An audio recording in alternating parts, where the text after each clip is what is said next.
اذ انتم عامدون، یہ جملہ بنتا ہے کہ آ گئے ہو نا میرے پاس ذلیل ہو کر، تمہیں پتا ہے نا تم نے میرے اوپر میرے بھائی پہ کیا کیا ظلم اٹھائے، یہ جملہ بنتا ہے یہاں۔ لیکن قربان جاؤں حسن یوسف، خلق یوسف، کہتے ہیں هل علمتم، آپ کو تو میرے خیال میں یاد نہیں ہوگا، اس لیے کہ بات ہی بڑی معمولی تھی اور معمولی بات تو یاد ہی نہیں رہتی۔ واہ یوسف میں تیرے قربان۔ حل وہاں بولا جاتا ہے جہاں بولنے والے کو یہ یقین ہو کہ سننے والے کو پتہ نہیں۔ میں کہوں بھائی نہیں بٹ صاحب آپ کو پتہ چلا، یہ آپ کو پتہ چلا میں کہاں بولتا ہوں جہاں مجھے یہ یقین ہوتا ہے کہ رانجھا صاحب کو پتہ نہیں میں کیا کہنے لگا ہوں۔ آپ کو پتہ چلا حضرت جی، مولانا صاحب آپ کو پتہ چلا، یہ ہمارا اردو محاورہ ہے، عربی میں حل ہے، حل سبحان یہاں حل نہیں آنا چاہیے، قد آنا چاہیے تھا۔ کہنے لگے حل علمتم، تو آپ کو پتہ چلا، آپ کو پتہ چلا، کن کو کہہ رہے ہیں؟ انہیں تلوار کے قبضے انگلیوں پر مارے تھے، آپ کو پتہ چلا۔ لیکن آپ کو تو غالباً یاد نہیں ہوگا، اس لیے کہ معاملہ ہی بڑا چھوٹا سا تھا، ایویں معمولی سا واقعہ تھا۔ ما فعلتم، فعل عربی زبان کا کمزور ترین لفظ ہے، اگر اس سے کوئی کمزور لفظ ہوتا تو یوسف وہ استعمال کرتے۔ اس لیے میں کہہ رہا ہوں یہ الفاظ کا ترجمہ نہیں کر رہا ہوں، جو صورتحال ہے اور جو یہ پورا جملہ ایک تصویر پیش کر رہا ہے میں اس کا ترجمہ کر رہا ہوں۔ میرے بھائیو آپ کو تو یاد نہیں ہوگا، اس لیے کہ بات ہی بڑی چھوٹی سی فالتم، وہ جو تھوڑا بہت یوسف اور اس کے بھائی سے نادانی میں اذن تم جاہلون، جان بوجھ کے نہیں کیا تھا آپ نے، اور ایویں ہی ہو گیا تھا، اور ایویں ٹکر لگی، میرا بریک تو بڑی ماری پر ٹکر لگ گئی، کہ وہ تمہارا ارادہ نہیں تھا، وہ ایویں ہی تم سے ہو گیا۔ تو کچھ یاد ہے؟ میرے خیال میں آپ کو تو یاد نہیں ہوگا، کوئی یاد ہے، تو پتہ ہے؟ ہائے ہائے ہائے ہائے، ابھی میں اس آیت کا حق ادا نہیں کر سکا۔ جو نے اس معاملے کو ہلکا کیا ہے نا، سبحان اللہ، ایک تولہ دودھ میں 1 من پانی ڈال دیا، 1 تولے دودھ میں، کچی لسی بناتے ہیں نا، 1 تولہ دودھ میں 1 من پانی ڈال دیا ہے۔ پھر بھی میں کہتا ہوں میں اس آیت کا پورا مفہوم نہیں سنا سکا۔ میں قربان جاؤں اپنے اللہ کی تعبیر پر، یوسف کے کردار پر، اس کی حسن کلام پر۔ کوئی ایسے کہتا ہے کسی کو خالی یوں دیکھ لو تو موت تک نہیں، تو میں نے اینج ویکھے آئی، وہ مرتے دم تک نہیں بھلاتا۔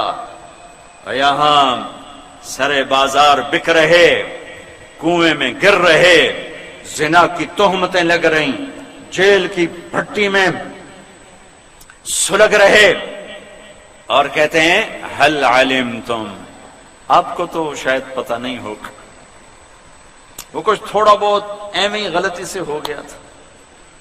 ہائے ہائے ہائے، آگے جو اللہ نے یوسف کے بھائیوں کا سنایا ہے نا، وہ کمال کر دیا ہے۔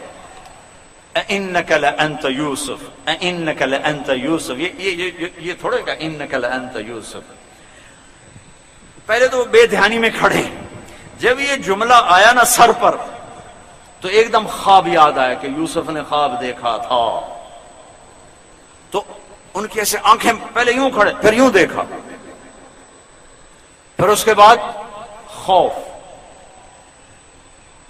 گھبراہٹ، حیرت، پریشانی، سزا کا ڈر، معافی کی امید، اپنے اوپر پشیمانی، یوسف کی عزت کا احساس، یہ کتنے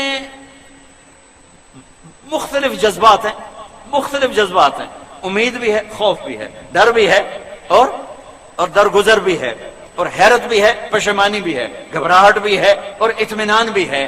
یہ سارے مختلف جذبے جو میرے رب نے کہا اِنَّكَ لَأَنْتَ يُوسُف، اب انہوں نے پتہ نہیں کیسے کہا ہوگا، لیکن میں لفظ سے مطلب نکال رہا ہوں. مجھے لگ رہا ہے یوسف کے بھائی میرے سامنے کہہ رہے ہیں. قرآن اللہ کی قسم جب کوئی واقعہ لاتا ہے تو یوں لگتا ہے جیسے آنکھوں کے سامنے ہو رہا ہو، جیسے ٹی وی والے اسکرین پہ دکھا دیتے ہیں لگتا ہے ہمارے سامنے ہو رہا ہے. ایسے قرآن یوں دماغ کی سکرین پر لے آتا ہے کہ وہ ہاں میں دیکھ رہا ہوں یوسف کے بھائی کیا کر رہے ہیں. تو اب دور والوں کو تو پتہ نہیں نظر آیا نا، تم قریب والے دیکھو نا کہ یوسف کے بھائیوں نے کیا کیا. آنکھیں پھٹی، منہ کھلا. اِنَّكَ لَأَنْتَ يُوسُف اِنَّكَ لَأَنْتَ يُوسُف. پھر بھی میں نہیں ادا کر سکتا. تو آپ وہ آپ ہاں یوسف ہیں، ہاں ہمیں پتا چلے آپ یوسف ہیں. ہاں انا یوسف وہذا اخی. میرے بھائیو میں یوسف ہوں، یہ میرا بھائی ہے. قد من اللہ علینا انہ من یتق ویصبر. یہ جملہ میں نے سنانے کے لیے سارا آپ کو یہ بیان سنایا ہے کہ میرے بھائیو جو صبر اور تقوی اختیار کرتا ہے اللہ اسے کبھی ضائع نہیں کرتا. تو وہ بول اٹھے تاللہ لقد آثرک اللہ علینا وان کنا لخاطئین. اللہ کی قسم یوسف اللہ نے تمہیں بڑا بنا دیا، عزت دے دی، ہم قصوروار ہیں. اگلا جملہ اس سے بھی عجیب، لفظ عجیب بھی چھوٹا ہے. کہتے ہیں لا تثریب علیکم اليوم. تثریب کسے کہتے ہیں؟ میرے اوپر دعویٰ ہو گیا، اب پیر صاحب کی پنچایت میں فیصلے کے لیے پہنچ گئے، مدعی میرے خلاف دعویٰ ثابت نہ کر سکے تو انہوں نے کہا کہ بھائی آپ پر کوئی الزام نہیں، آپ باعزت سرخرو ہیں، آپ پر کوئی الزام ثابت نہیں ہو سکا. لا تثریب. میرے بھائیو تم کیوں کہہ رہے ہو ہم قصوروار ہیں؟ تم پر تو کوئی دعوی ثابت کوئی نہیں ہے، تم پر تو کوئی دعوی ثابت کوئی نہیں، تو تم کیوں کہہ رہے ہو ہم قصوروار ہیں؟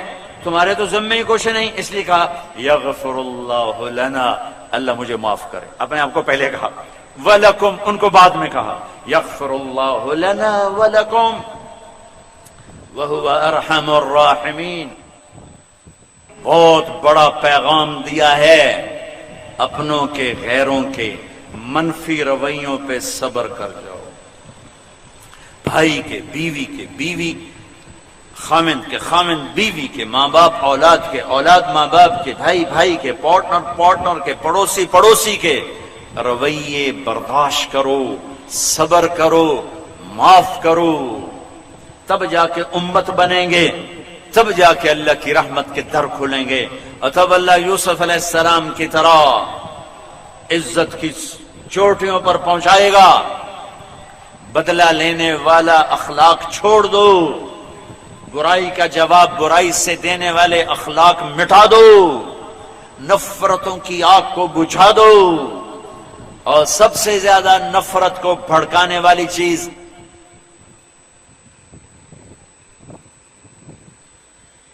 یہ زبان ہے، یہ زبان ہے، یہ زبان ہے.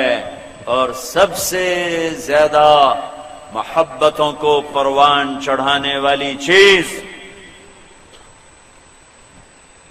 یہ زبان ہے، یہ زبان ہے، یہ زبان ہے. اسے سے نفرت کے شعلے بھڑکتے ہیں اور اسی سے محبت کے پھول کھلتے ہیں. سب سے کہتا ہوں زبانوں کو میٹھا کر لو. میرا دیس زخمی ہے، میں حکمرانوں کو دوش نہیں دیتا، میں اپنے آپ کو ذمہ دار ٹھہراتا ہوں. سب سے پہلا قصوروار میں ہوں، پھر میں 18 کروڑ کو قصوروار کہتا ہوں. ہاں شمیں تو ہر جگہ فروزاں ہیں، رہیں گی. چند ٹمٹماتے چراغ ہیں جن کی وجہ سے روشنیاں ہیں، وہ بھی نہ ہوتے تو آج کب کا یہ سفینہ ڈوب چکا ہوتا. میرے بھائیوں، میرے عزیزوں، اوروں کو بری نظر سے دیکھنا چھوڑو، اوروں سے نفرت چھوڑو، اوروں کے گلے چھوڑو، اوروں کے عیب ڈھونڈنا چھوڑو، اپنا گریبان کھول۔ تجھے کیوں فکر ہے اے گل، دلے صد چاک بلبل کی، اپنے پیرہن کے چاک تو پہلے رفو کر لے۔ اللہ کی قسم، اپنے عیب دیکھو گے تو کوئی برا نظر نہ آئے گا، اوروں کے عیب دیکھو گے تو ایسی غفلت کی موت مرو گے کہ توبہ کرنے کی توفیق بھی نہ مل سکے گی۔ پگڑیاں اچھالنا چھوڑ دو، عزتوں سے کھیلنا چھوڑ دو، زبان کو شہد لگا لو، میٹھے بن جاؤ۔ تمہارے گھروں میں محبت، بازاروں میں محبت، دفتروں میں محبت، مذہب کے نام پہ مت لڑو۔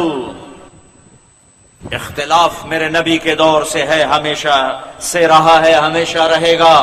اللہ کے واسطے ایک دوسرے سے ایسی نفرت نہ کرو۔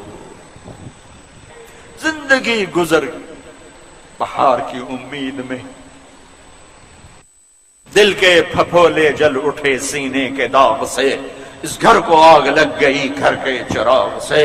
تو ادھر ادھر کی نہ بات کر، یہ بتا کہ قافلہ کیوں لٹا، مجھے رہزنوں سے گلا نہیں، تیری راہبری کا سوال ہے۔ سازشوں سے قومیں نہیں ڈوبتی، زوال شدہ قوموں کا وتیرہ ہے کہ ہر الزام اوروں پہ ڈال دیتے ہیں۔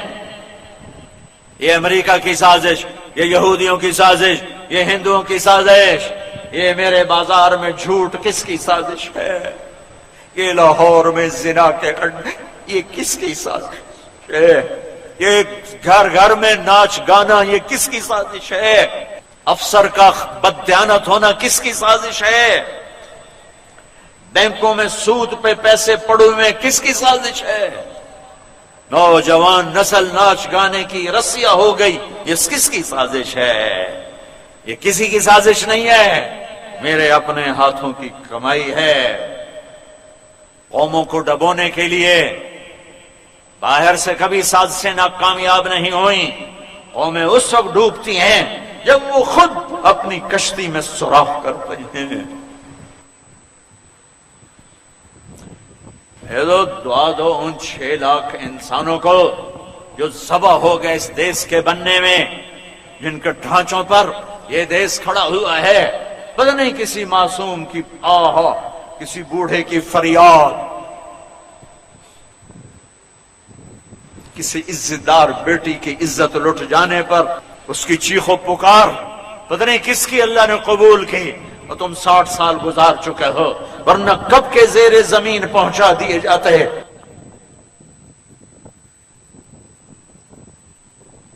اکثر نوجوان بیٹھے ہو، میں مقرر خطیب نہیں ہوں، میں فریادی ہوں، میں ایک پکار ہوں، دکھ بھری درد بھری، میرا اپنی ذات سے گلہ ہے، آپ سے گلہ ہے۔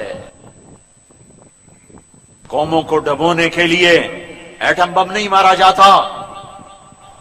جو قوم ظالم ہو جائے، جو قوم جھوٹی ہو جائے، جو قوم بددیانت ہو جائے، انہیں اللہ ہلاک کر دیتا ہے، ذلیل کر دیتا ہے، مٹا دیتا ہے، عزت کا حق ان سے چھن جاتا ہے۔ جو قوم سچ بولے، انصاف کرے، دیانت دار ہو، انہیں اللہ عزت دے کے چھوڑے گا، چاہے دہریے کیوں نہ ہو۔ آخرت کے فیصلے ایمان پر کرے گا، دنیا کے فیصلے ان صفات پر ہوتے ہیں۔ جہاں سچائی ہو، عدل ہو، دیانت ہو، وہاں زوال نہیں آئے گا۔ جہاں ظلم ہو، جھوٹ ہو، خیانت ہو، وہاں صبح نہیں ہوگی، اندھیروں میں بھٹکنا مقدر بن جائے گا، دیواروں سے ٹکرانا، سر پھوٹنا ان کا لکھا ہوا نصیب بن جائے گا۔ بھٹکے مسافر کی طرح صحراؤں میں بھوکے پیاسے مر جانا ان کی تقدیر بن جائے گا. یہ دیس میرے اللہ کا ہے، اس کا ایک نظام ہے، قانون ہے. میرے بھائیو، امت بنو، امت بنو.